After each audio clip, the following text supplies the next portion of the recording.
Hi, this is Richard Fields with this week's Report from the Fields.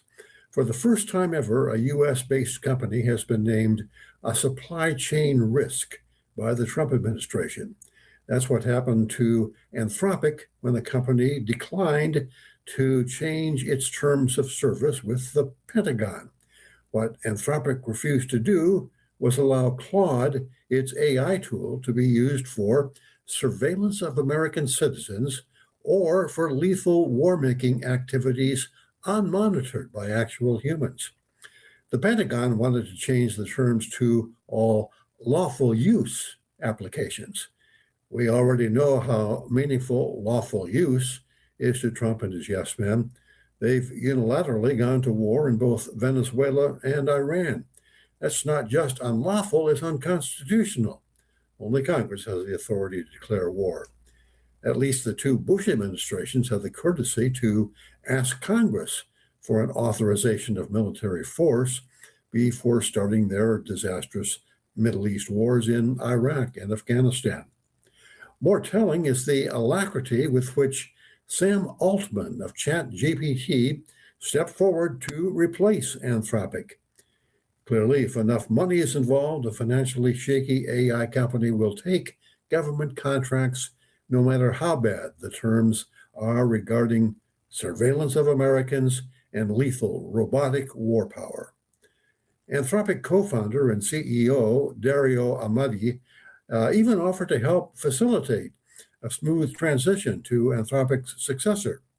That wasn't enough for Trump, who called the company a radical left woke company.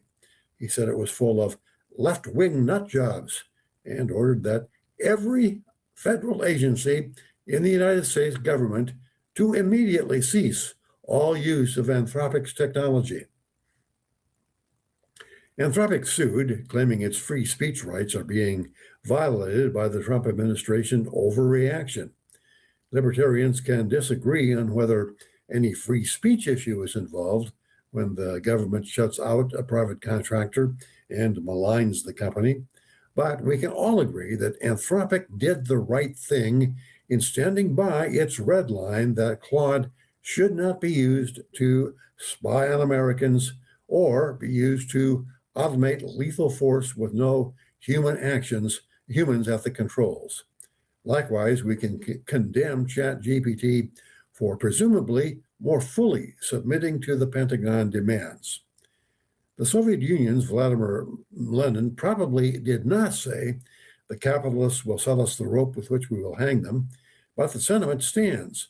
ChatGPT and Palantir are perfectly willing to sell the government the technology to roboticize warfare and erect a domestic panopticon. The idea of the panopticon was proposed in 18th century England. The idea was that a prison be built in a circle, with one guard behind blinds being able to observe every prisoner. But prisoners would never know when the guard's attention was directed at them.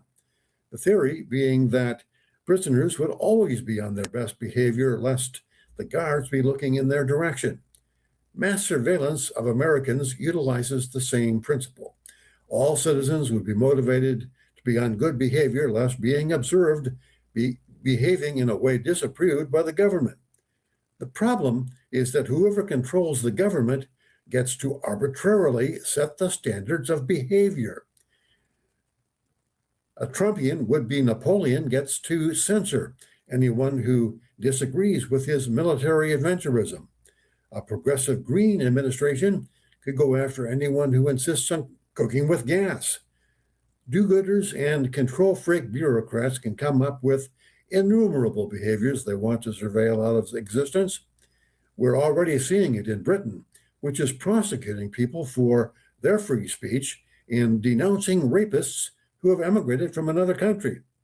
The ultimate victory is liberty for all, not a direction I want to see.